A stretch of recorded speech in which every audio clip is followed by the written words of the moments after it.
The heat rose from the concrete in visible waves, bending the air above the plaza like a living thing. Atlanta's downtown food court sprawled beneath a lattice of steel and glass, the August sun turning the open-air structure into a greenhouse of mingled aromas and human bodies. 11:45 on a Saturday morning, and every table was either occupied or being stalked by hungry patrons clutching trays. The noise was a constant roar of conversation, laughter, sizzling grills, and the persistent hum of industrial fans fighting a losing battle against the temperature. Lieutenant Sarah Collins moved through the crowd with the practiced ease of someone who had spent years navigating chaos. Her uniform was already showing dark patches of sweat at the collar and beneath the tactical vest, but she kept her pace steady, her green eyes scanning the environment with automatic precision.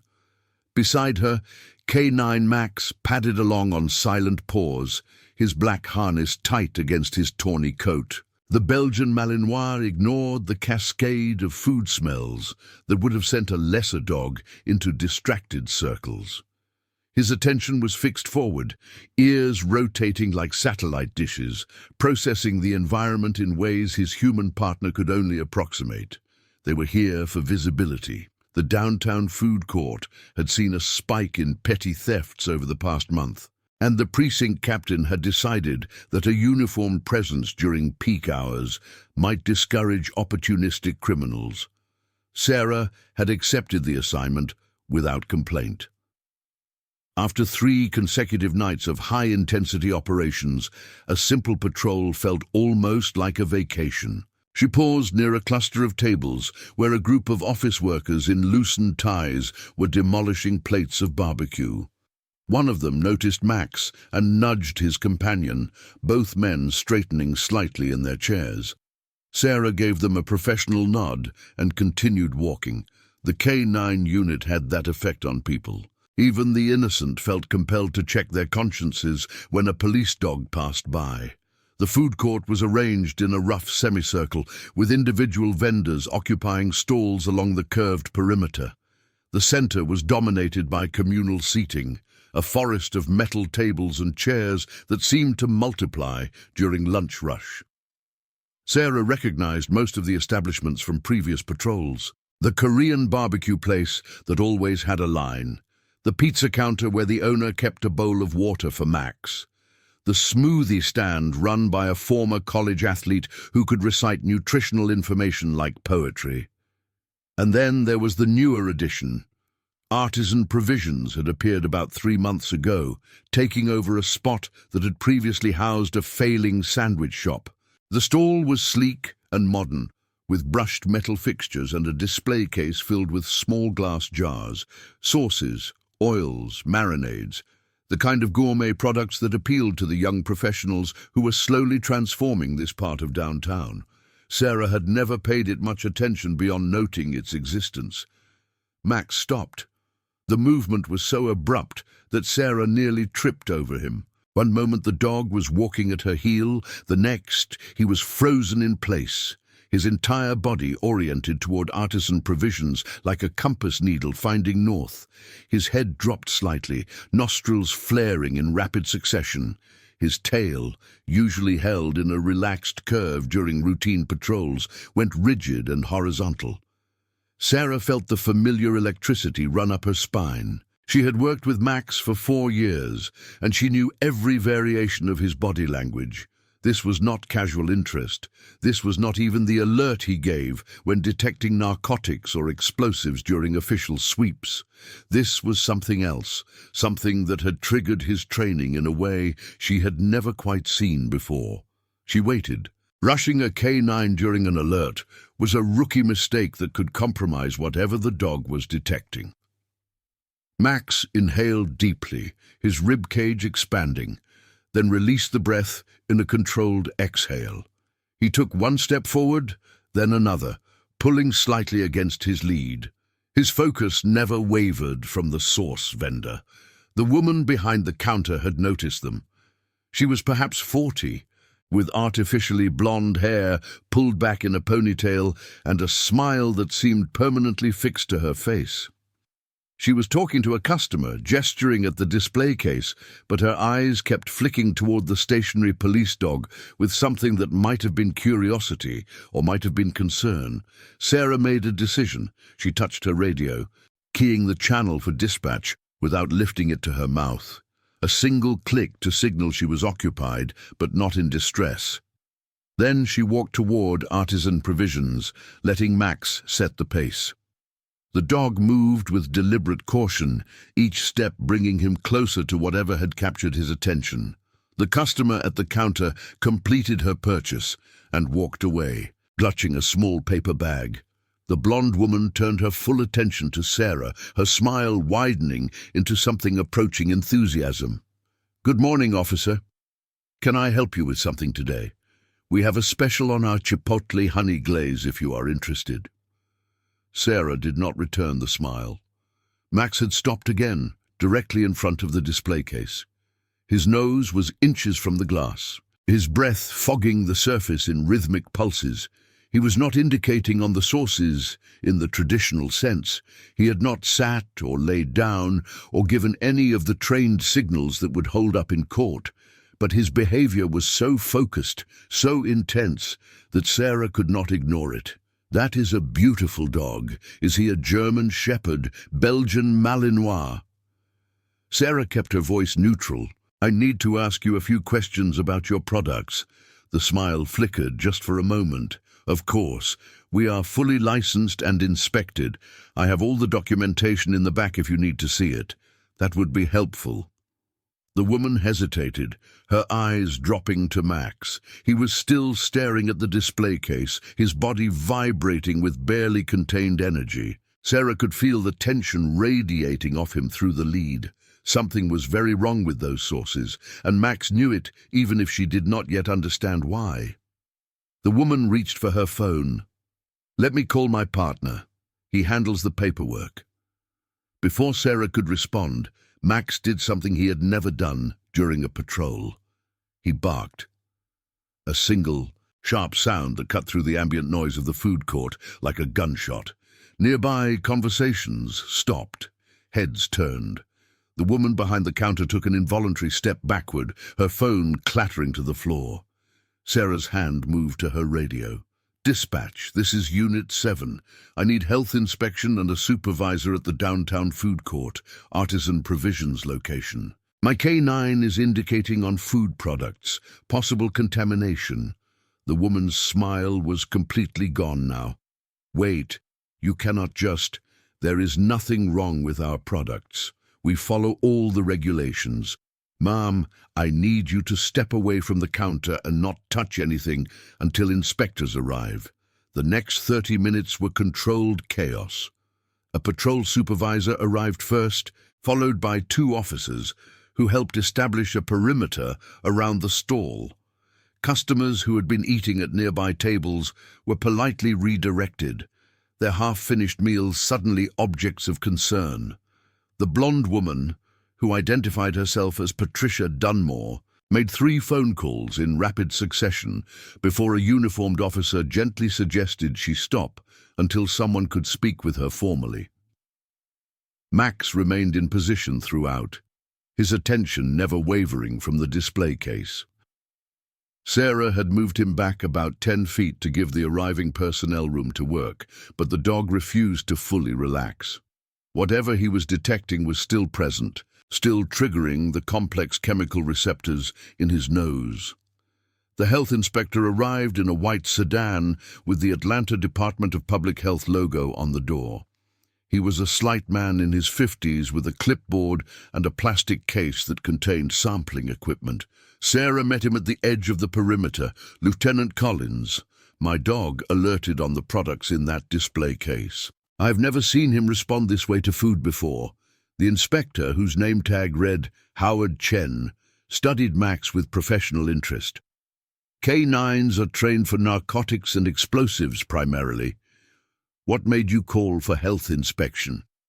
"He is cross-trained for chemical detection." Sarah watched as Chen opened his case and began extracting sealed containers and swabs. "We have worked contamination scenes before. Industrial accidents, hazmat situations. His behavior here matches what I saw during a pesticide spill last year. Same intensity, same focus. Chen nodded slowly, his expression growing more serious. I am going to take samples from every product in that case. We will run a full panel at the lab. He paused, looking at the jars of colorful sauces and oils. Do you know if anyone purchased anything from this vendor today? I saw at least one customer leave with a bag before I could establish the perimeter. There may have been others. I need to know exactly how many products have been sold since they opened this morning. Chen was already moving toward the stall, and I need to know where they source their ingredients. Patricia Dunmore was not cooperative. She demanded a lawyer. She insisted that the police were harassing her. She accused Sarah of having a personal vendetta, despite the fact that they had never met before today. When Detective Marcus Webb arrived from the main precinct to take over the investigation, Dunmore had escalated to threatening lawsuits against the city, the police department, and Sarah personally. Webb was a 20-year veteran with a face that had seen too much to be impressed by threats. He pulled Sarah aside while a patrol officer kept watch on Dunmore. What exactly did the dog hit on? That is what I'm trying to figure out.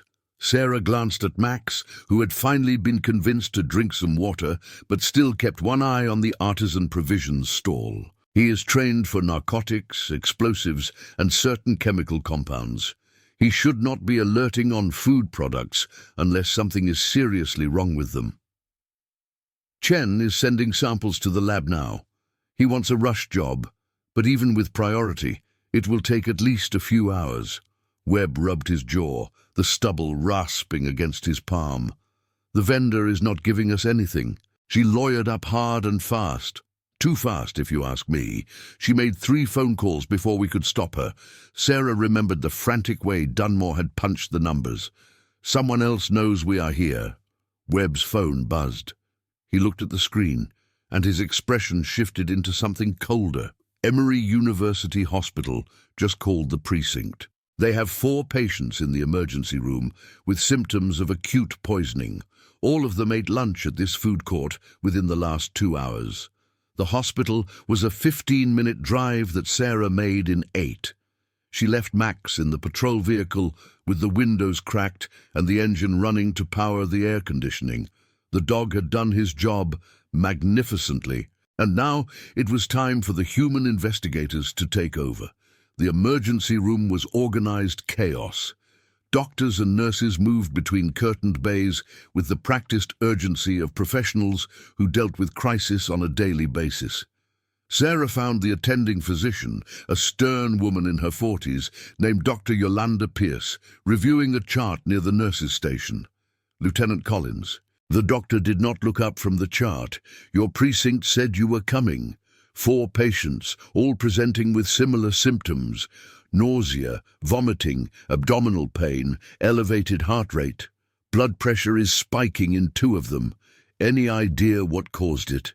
That is what we are trying to determine.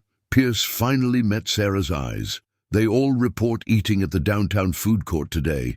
We have collected detailed information about what each of them consumed. Can I speak with them? 2 are stable enough for questions. The other 2 are being monitored more closely. The doctor handed Sarah a printed sheet. These are their names and what they told us they ate. The common factor appears to be a condiment of some kind, a specialty sauce purchased from a vendor. Sarah looked at the list. All 4 patients had bought products from Artisan Provisions. 2 had purchased a chipotle honey glaze. 1 had bought a truffle-infused olive oil. The 4th had sampled something called a umami booster sauce that was apparently used as a finishing drizzle for various dishes. She found the first patient, a man in his late 20s named Derek Hollins, in a bay near the back of the emergency department. He was pale and sweating, an IV line running into his arm, but his eyes were alert. I feel like I've been hit by a truck. His voice was hoarse, probably from vomiting. One minute I was eating my lunch, the next I was doubled over in the bathroom. Sarah stood at the foot of his bed, keeping her posture non-threatening. "Can you walk me through exactly what you ate today?"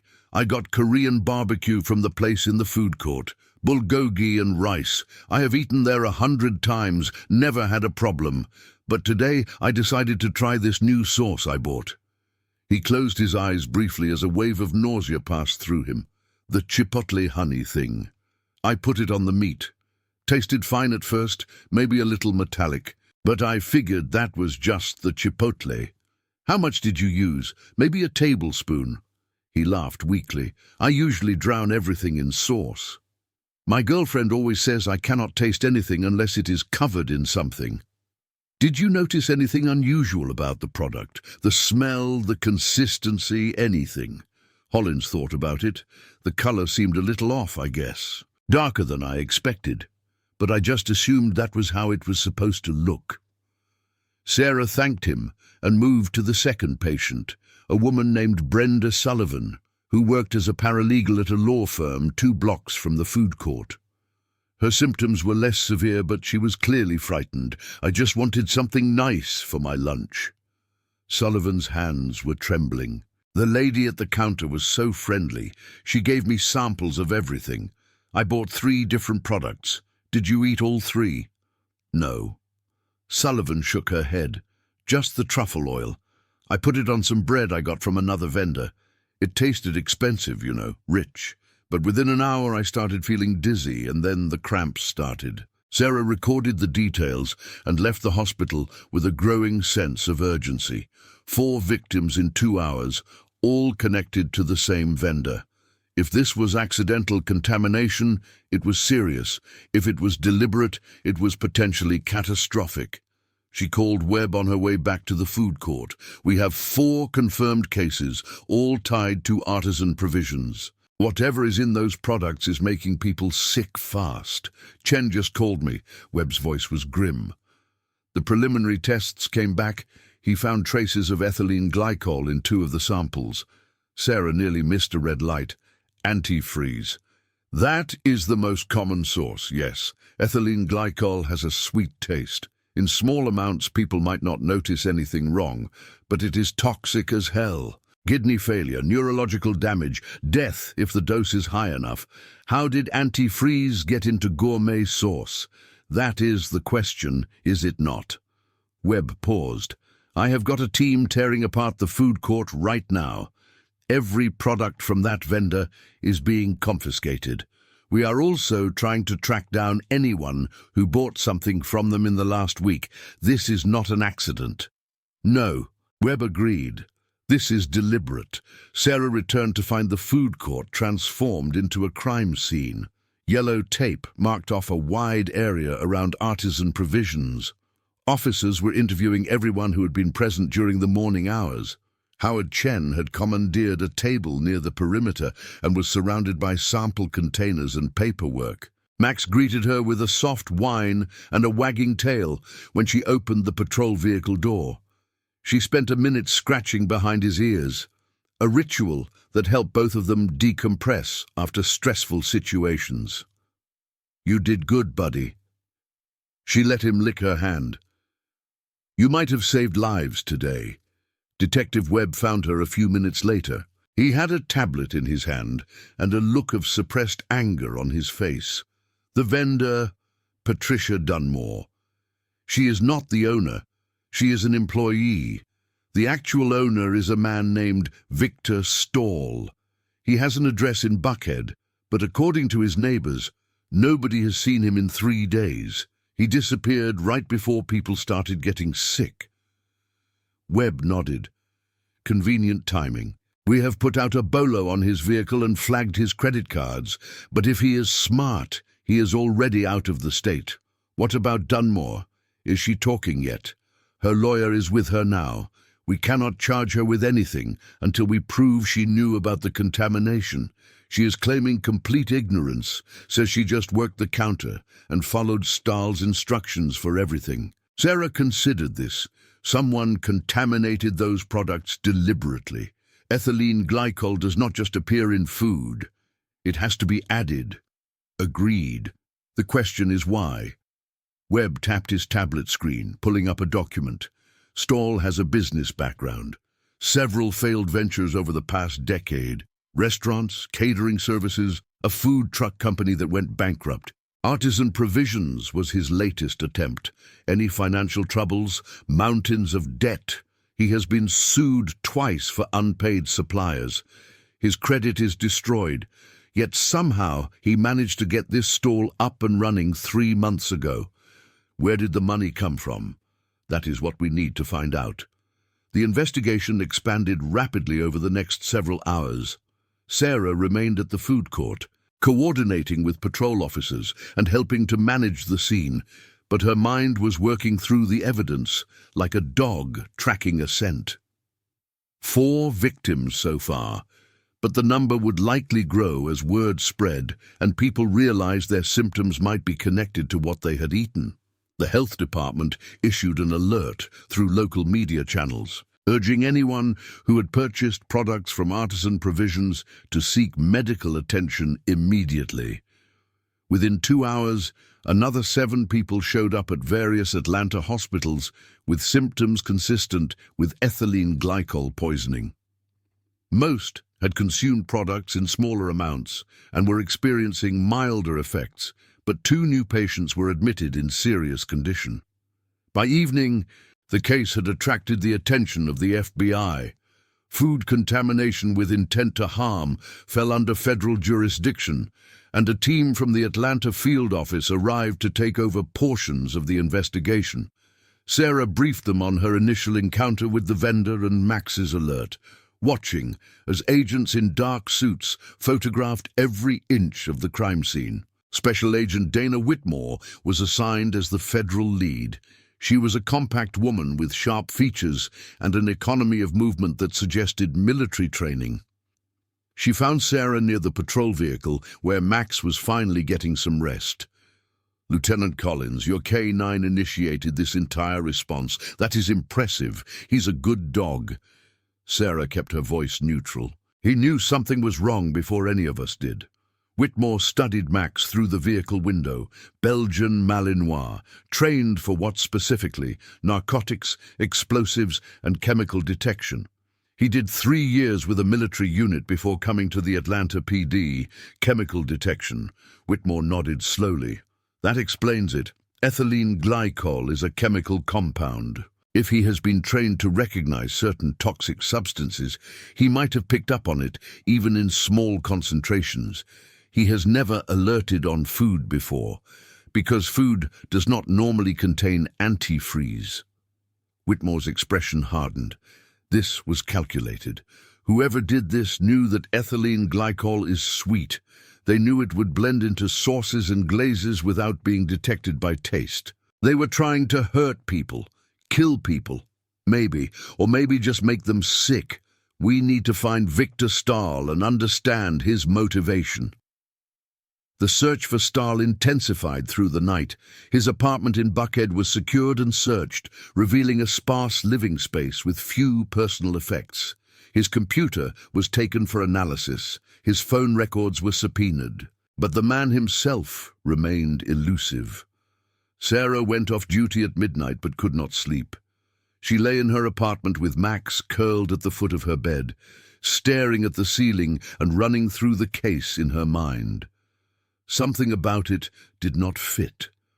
Stahl was a failed businessman, yes.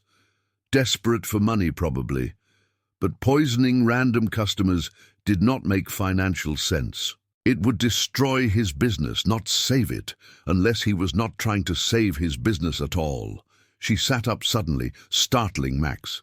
The dog raised his head and looked at her with questioning eyes. What if he wanted the business to fail? It was 3 in the morning when she called Detective Webb. He answered on the second ring, his voice thick with fatigue. "Collins, this better be important. Victor Stahl."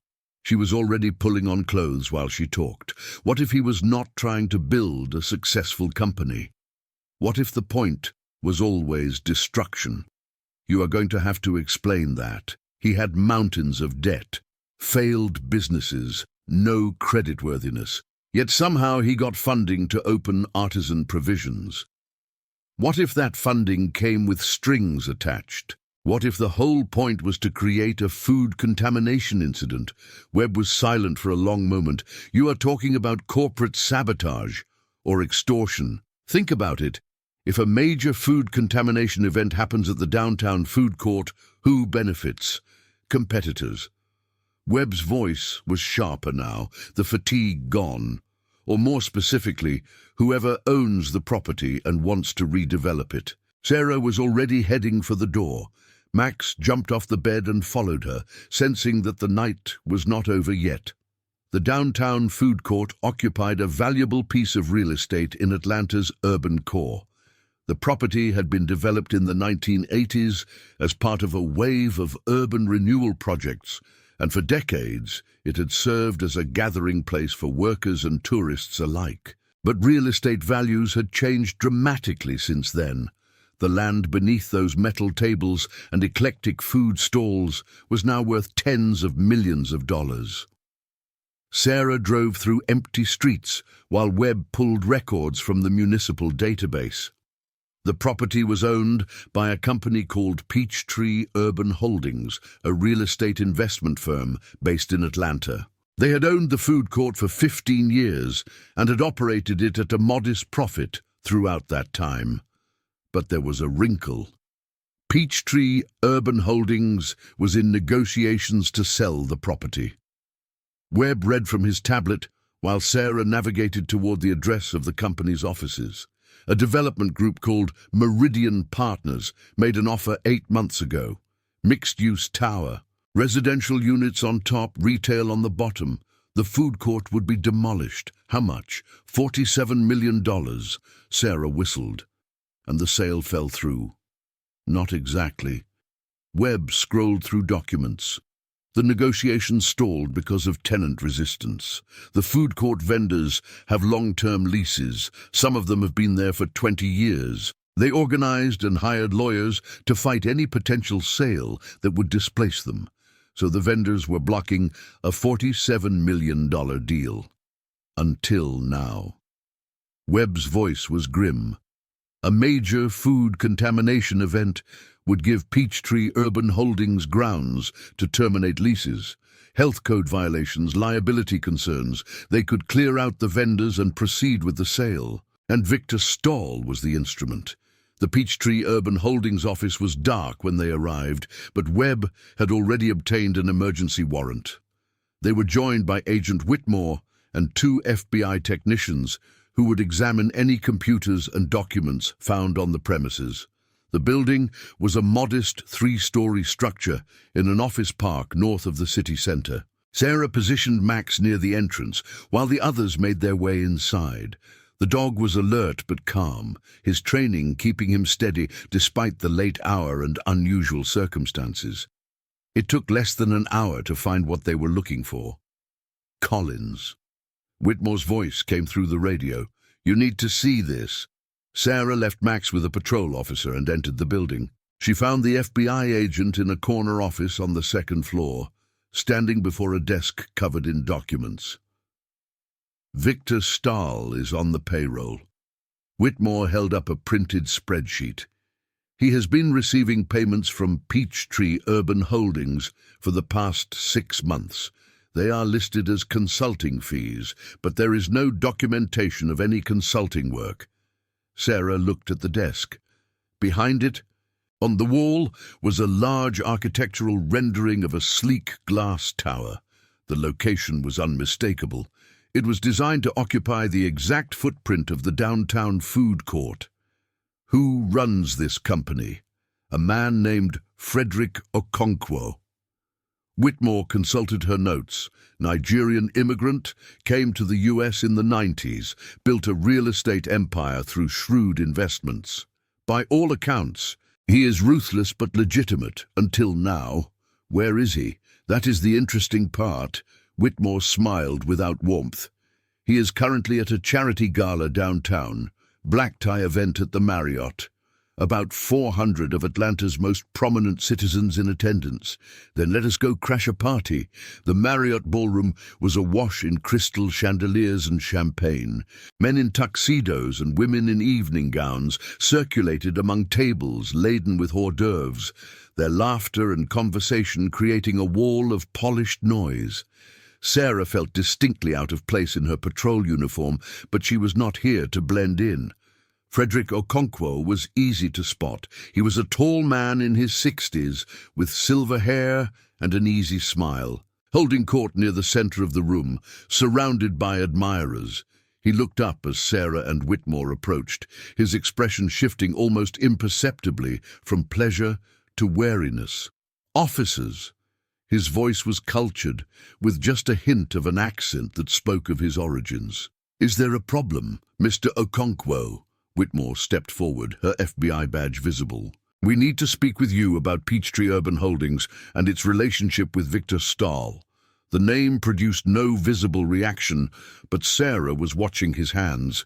They tightened slightly on his champagne glass. "I'm not sure I know who you are referring to. He is on your payroll." Sarah kept her voice low but firm. "He has been receiving payments from your company for 6 months.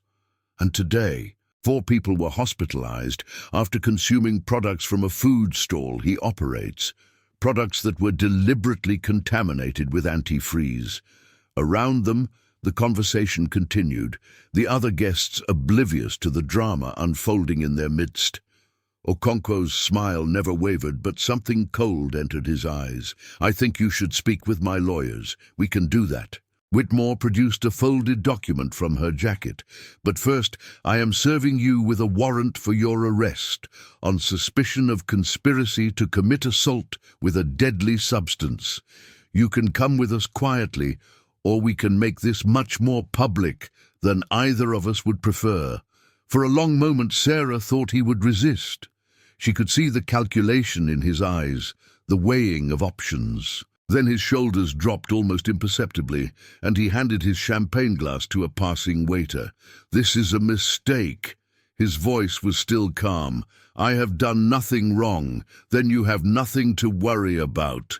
Sarah gestured toward the exit. "This way, Mr. Okonkwo." The arrest of Frederick Okonkwo sent shockwaves through Atlanta's business community. He was a pillar of the establishment, a philanthropist whose name adorned hospital wings and university buildings. The idea that he might be connected to a mass poisoning seemed impossible to those who knew him only through his public persona. But the evidence continued to mount. Victor Stahl was apprehended 2 days later at a motel in Macon, 70 miles south of Atlanta. He was carrying a bag containing $50,000 in cash and a one-way ticket to Mexico City. Under interrogation, he cracked within hours. He told me it was just supposed to make people sick. Stahl sat in the interview room, his face haggard and his hands trembling. Nobody was supposed to die. A few cases of food poisoning, the health department shuts everything down, and the vendors lose their leases. That was the plan. Sarah watched through the one-way glass as Detective Webb conducted the interview. Beside her, Agent Whitmore took notes. Whose plan? Okonkwo. Stahl's voice cracked on the name. He approached me last year, said he had a business opportunity. All I had to do was open a food stall, operate it for a few months, and then introduce something into the products that would make people sick, and you agreed. I owed money to people who do not accept excuses.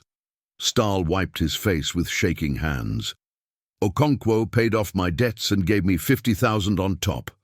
All I had to do was follow instructions. What instructions exactly? He gave me the ethylene glycol. Stahl's voice dropped to a whisper. Told me exactly how much to add to each product. Said it would cause flu-like symptoms, nothing serious. He said nobody would be able to trace it back to me because the products went out to hundreds of customers, but people ended up in the hospital. I did not know that would happen. Stahl looked up, his eyes pleading for understanding he did not deserve. I swear I did not know. Sarah turned away from the window. She had heard enough. Stahl was a pathetic figure, a small man crushed by debts and desperate enough to poison strangers for money. But he was not the architect of this crime. That distinction belonged to Frederick Okonkwo, who sat in a holding cell 3 floors below, still insisting on his innocence. The case against Okonkwo took weeks to build. Federal prosecutors worked with local authorities to document every payment, every communication, every meeting between the real estate mogul and his hired poisoner. The evidence was circumstantial but overwhelming. Bank records showed regular transfers to Stahl. Email analysis revealed coded messages discussing the contamination timeline. And testimony from Okonkwo's own employees painted a picture of a man obsessed with completing the Meridian Partners deal, regardless of the cost. Sarah testified at the preliminary hearing, describing Max's alert and the subsequent investigation. The courtroom was packed with journalists and spectators, all eager to witness the downfall of one of Atlanta's most prominent citizens. Your dog detected ethylene glycol in food products. The defense attorney, a silver-haired man with an aggressive manner, approached her on cross-examination. Is that his training? K-9 Max is trained in chemical detection, among other disciplines. Sarah kept her voice steady. He has worked hazardous materials scenes and is familiar with a variety of toxic compounds, but he is not certified specifically for food safety inspection. No, Sarah refused to be rattled. But his alert was confirmed by laboratory analysis within hours. The products contained dangerous levels of ethylene glycol, exactly as his behavior indicated. The attorney changed tactics. Is it your testimony that my client personally ordered the contamination of these food products? It is my testimony that Victor Stahl confessed to receiving payments from your client's company and following instructions provided by your client regarding the contamination. Sarah met the attorney's eyes without flinching. The evidence supports Mr. Stahl's account. Okonkwo was held without bail pending trial. The case continued to unfold over the following months, revealing the full scope of his scheme. He had planned the contamination for over a year, carefully selecting Stahl as his instrument and providing detailed instructions on how to introduce the poison without being detected. He had timed the attack to coincide with peak summer crowds, maximizing the number of victims and the resulting publicity. But he had not counted on Max. The Belgian Malinois became something of a local celebrity in the aftermath of the case. News crews requested interviews with Sarah and her partner. The department's public affairs office arranged photo opportunities. Max endured it all with the stoic patience that defined his temperament, accepting treats and praise with equal grace. 3 months after the initial alert, Sarah stood in the same food court where it had all begun. The artisan provisions stall was gone, replaced by a cheerful Vietnamese restaurant run by a family from Decatur. The other vendors had returned, their businesses surviving the contamination scare thanks to quick action by health authorities and the clear identification of the single source. The Meridian Partners deal had collapsed. With Okonkwo facing federal charges, the development group had withdrawn their offer. Peachtree Urban Holdings was now under new management, a consortium of local investors who had pledged to maintain the food court as a community gathering place for decades to come.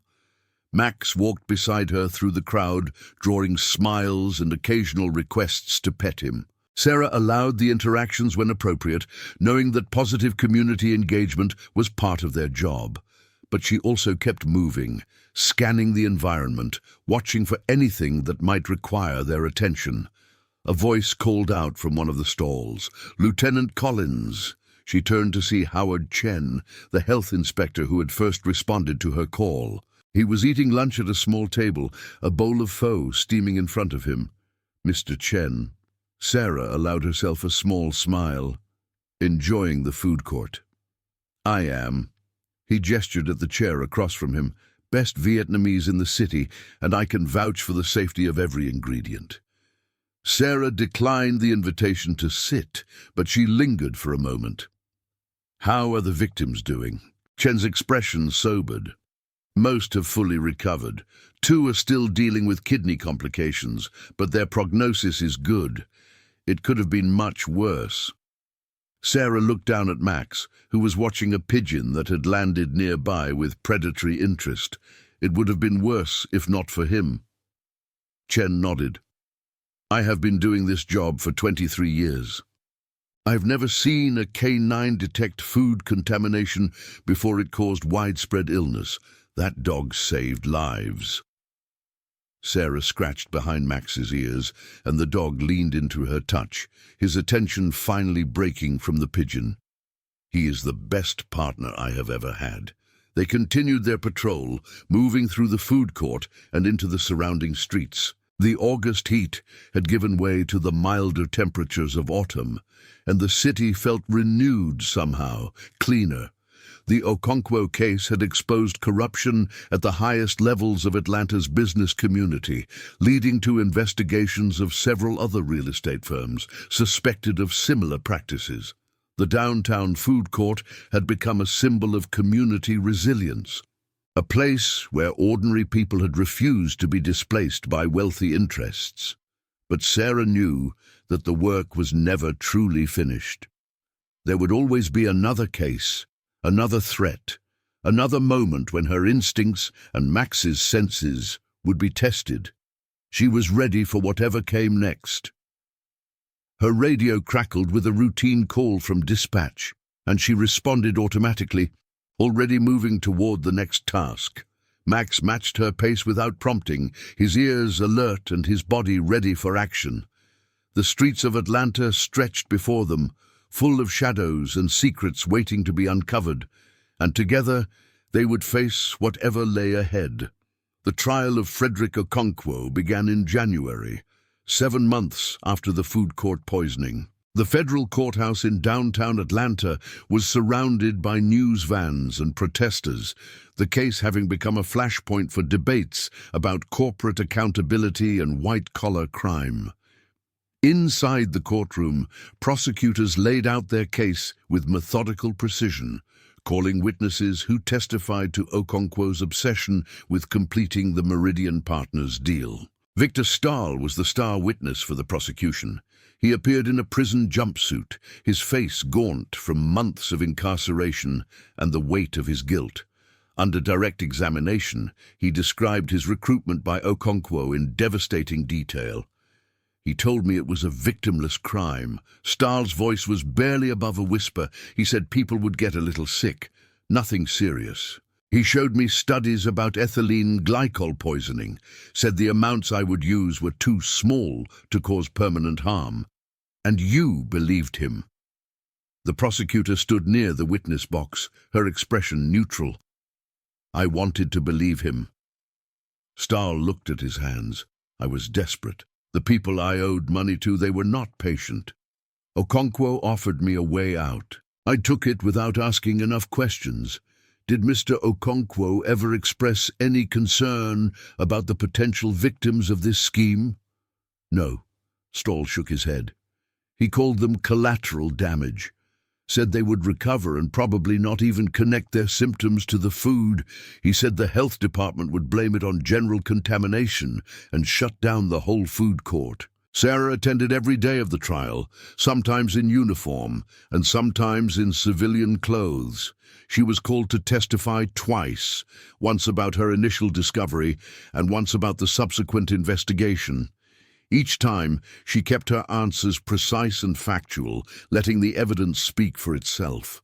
The defense attempted to paint Okonkwo as a legitimate businessman who had been deceived by Stahl. They argued that the payments were genuine consulting fees, that the emails were misinterpreted, that there was no direct evidence of Okonkwo ordering the contamination. But the jury did not believe them. After 3 weeks of testimony and 2 days of deliberation, they returned a verdict of guilty on all counts. Okonkwo sat motionless as the foreperson read the decision, his face a mask of controlled fury. In the gallery, several of his victims wept with relief. The sentencing came 6 weeks later. The judge, a stern woman with 3 decades on the bench, reviewed the case with visible disgust. "Mr. Okonkwo, you are a man of considerable accomplishment.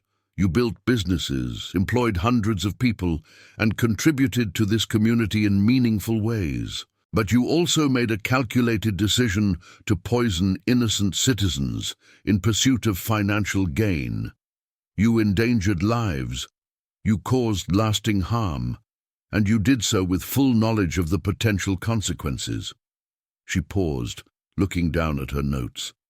"The law provides for a range of sentences in cases like this. I have considered your age, your lack of prior criminal history, and your contributions to society. But I have also considered the nature of your crime, the planning that went into it, and your continued denial of responsibility." She looked up, meeting Okonkwo's eyes directly.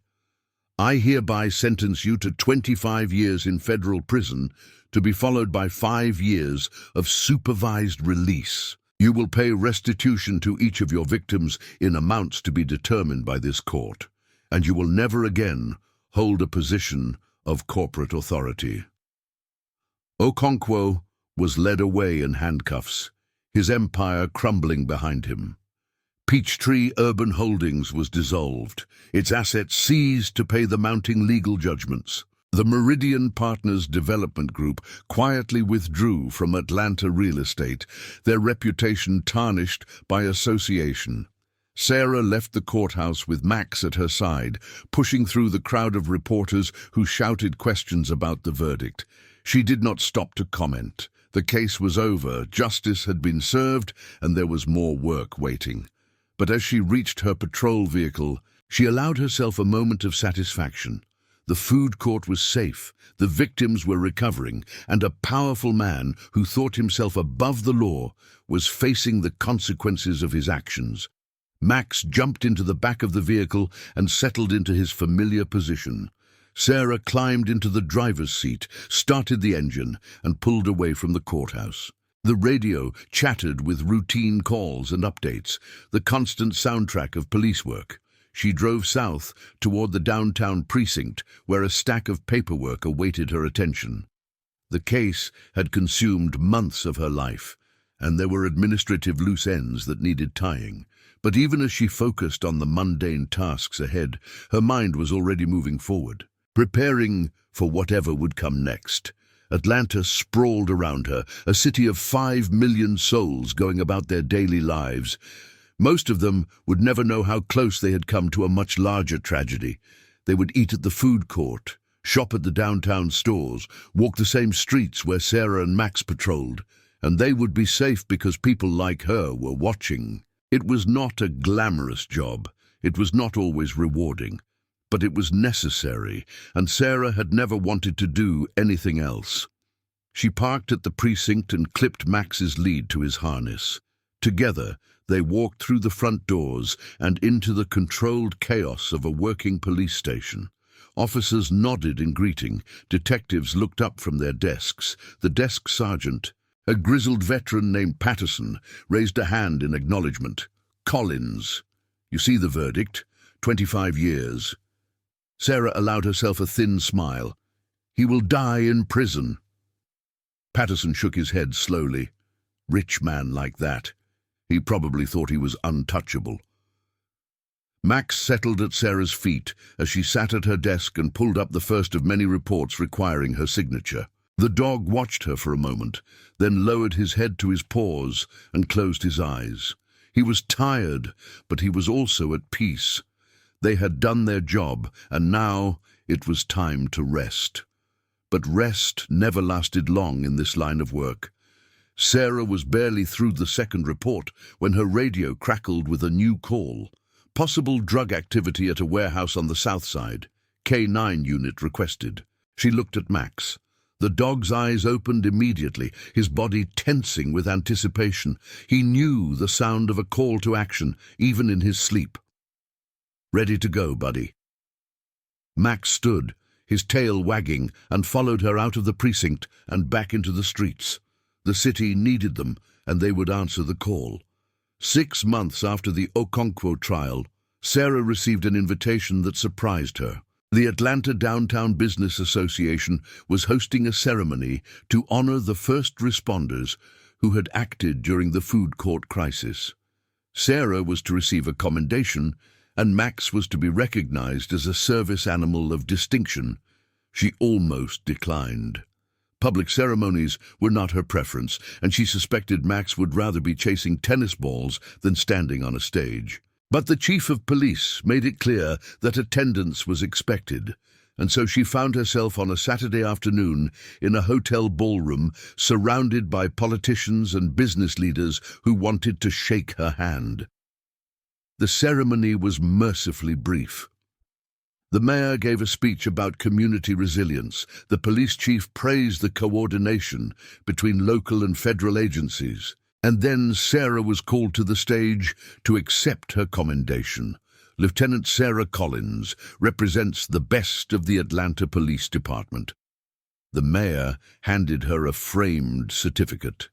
Her quick thinking and her trust in her K-9 partner prevented what could have been a much larger tragedy. On behalf of this city, we thank her for her service. Sarah accepted the certificate with a nod, then stepped aside so that Max could receive his recognition. Someone had made a special medallion for the occasion, a bronze disc engraved with his name and the words, "Hero of Atlanta." Sarah clipped it to his harness, and the dog stood still for photographs, his expression suggesting mild tolerance of the proceedings. After the ceremony, she mingled briefly with the other attendees. Several of the food court vendors approached her to express their gratitude. The owner of the Korean barbecue restaurant, a man named Park, who had been there since the beginning, gripped her hand with surprising strength.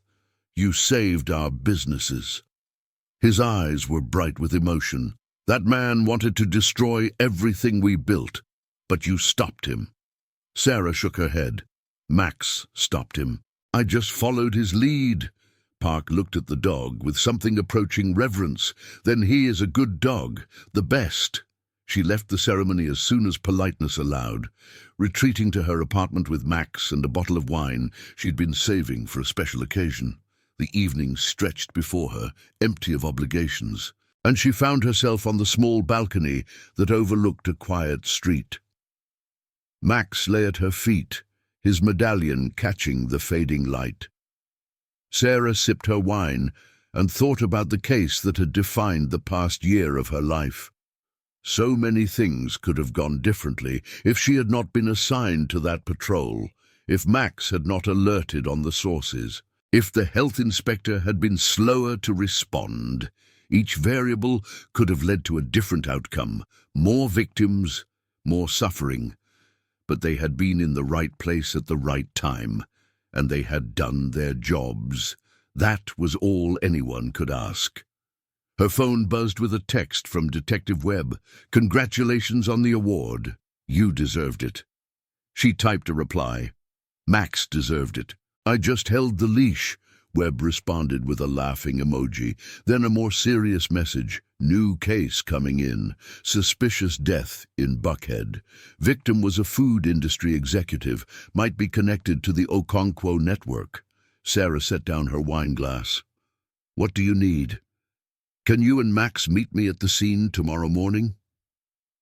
She looked at the dog, who had raised his head at the change in her posture.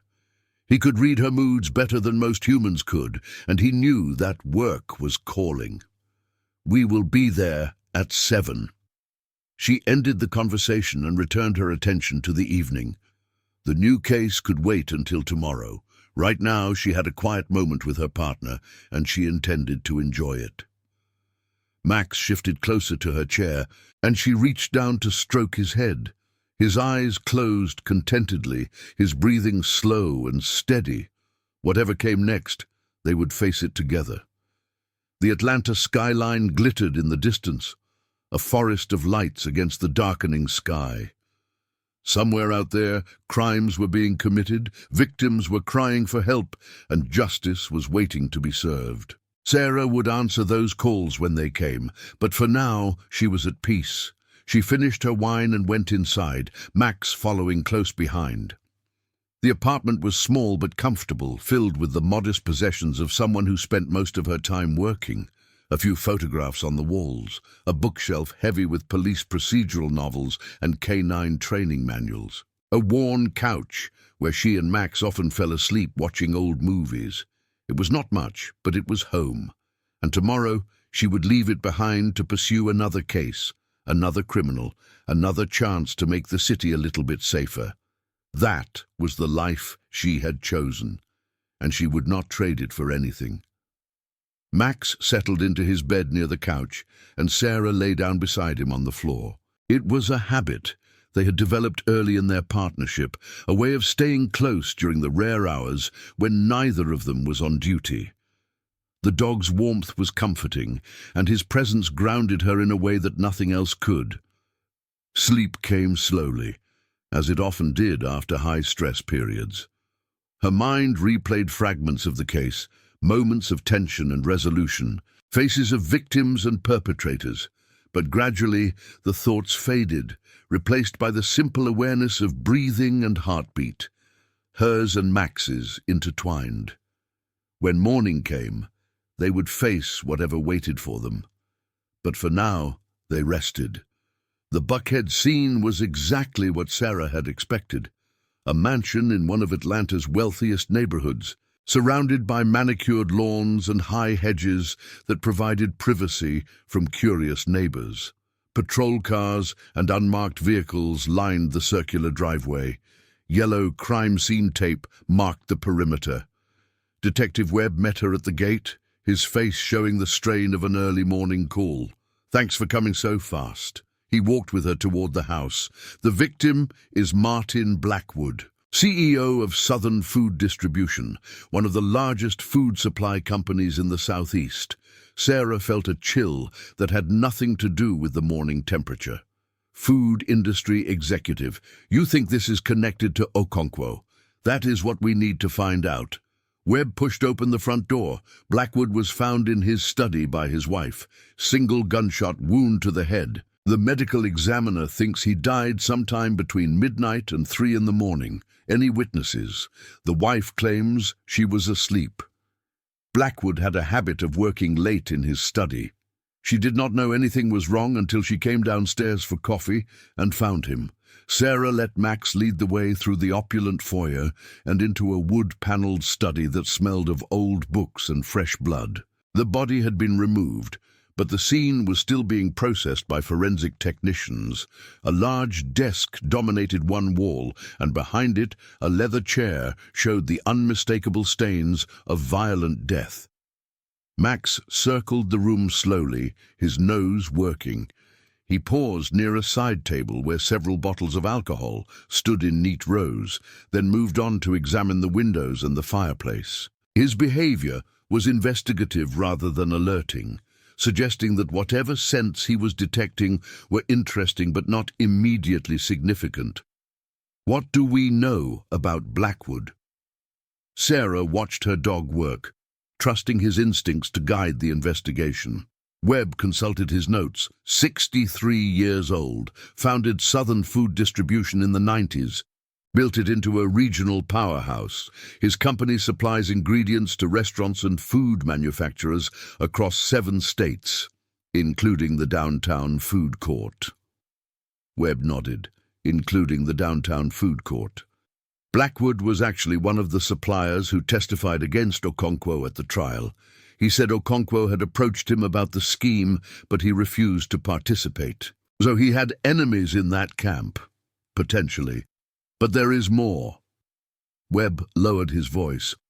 We found documents in Blackwood's safe, financial records that suggest he was involved in a separate fraud scheme, price fixing with other major suppliers. If this comes out, it could affect food prices across the entire Southeast. Sarah absorbed this information. So Blackwood was not the upstanding citizen he appeared to be, not even close. Webb's expression was grim, and whoever killed him may have done it to keep those documents from becoming public. Max had completed his circuit of the room and returned to Sarah's side. He sat at her heel, his posture indicating that he had found nothing requiring immediate attention. Whatever secrets this study held, they were not the kind that could be detected by scent alone. I want to talk to the wife. Sarah looked around the blood-stained room one more time, and I want access to everything in that safe. The investigation into Martin Blackwood's death consumed the following weeks. What had initially appeared to be a murder connected to the Okonkwo case revealed itself to be something much more complex. Blackwood had been at the center of a web of corruption that extended throughout the southern food industry, involving price-fixing, bribery, and the systematic exploitation of farmers and small producers. His murder, it turned out, was ordered by his own partners in the scheme, a consortium of food industry executives who had decided that Blackwood's testimony in the Okonkwo trial made him a liability. They feared that investigators would eventually connect the dots between Blackwood's public stance against corporate wrongdoing and his private participation in equally criminal enterprises. Sarah and Max were central to unraveling the conspiracy. The dog's abilities proved invaluable in searching the properties of various suspects, detecting hidden safes and concealed documents that human investigators might have missed. His alert on a seemingly ordinary bookshelf in the home of a food industry lobbyist led to the discovery of encrypted files that contained evidence of the entire scheme. The arrests came in waves. First, the triggerman, a hired killer with a long history of contract work for organized crime. Then his employers, 3 executives who had formed the core of Blackwood's criminal network. And finally, a cascade of smaller players who had benefited from the price-fixing scheme, each one turning on the others in exchange for reduced sentences. By summer, the southern food industry was in upheaval. Prices dropped as the artificial inflation created by the conspiracy collapsed. Farmers who had been squeezed for years suddenly found themselves with more leverage in negotiations. And consumers across 7 states saved millions of dollars on their grocery bills. Sarah received another commendation for her work on the case, which she accepted with the same quiet professionalism as before. Max received another medallion, which he wore with the same patient tolerance, but the real reward was simpler than any ceremony could provide.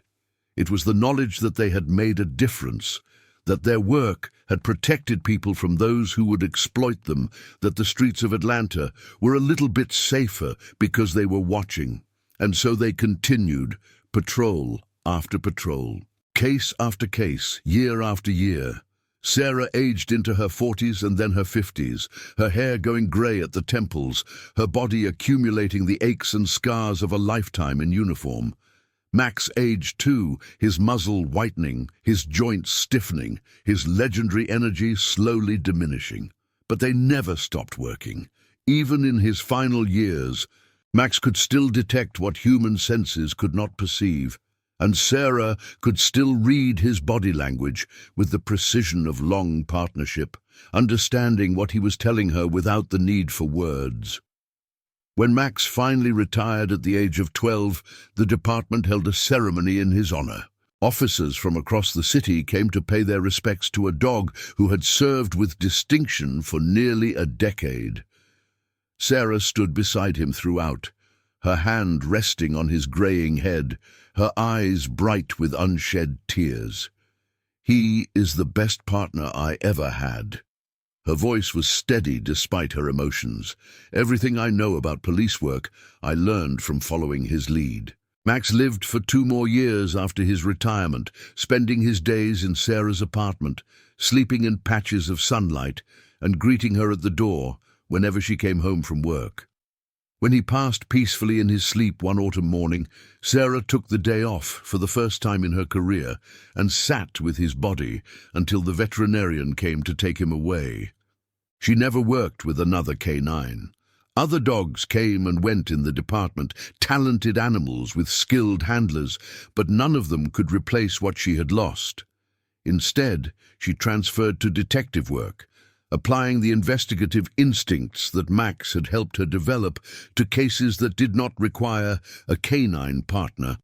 And sometimes, late at night when the city was quiet and her thoughts were her own, she would remember the day in the food court when everything had changed, the heat rising from the concrete, the chaos of the lunch rush, and a dog who had stopped in his tracks because he knew something was wrong. That moment had launched a chain of events that transformed Atlanta's food industry, brought down a real estate mogul and his criminal network, and exposed corruption that had festered for decades, all because one dog trusted his nose and one officer trusted her dog. It was, Sarah often thought, the best kind of police work. Not flashy or dramatic, but methodical and persistent, following the evidence wherever it led, protecting people who did not even know they were in danger. And that was what she continued to do, day after day, year after year, until the day she finally set down her badge and walked away from the job she had loved for so long. Even then, she carried with her the lessons that Max had taught her. Trust your instincts, follow the truth, and never stop watching for the signs that something is wrong. The city went on without her, as cities always do. New officers took her place. New dogs joined the K-9 unit. New cases came and went, each one important to someone.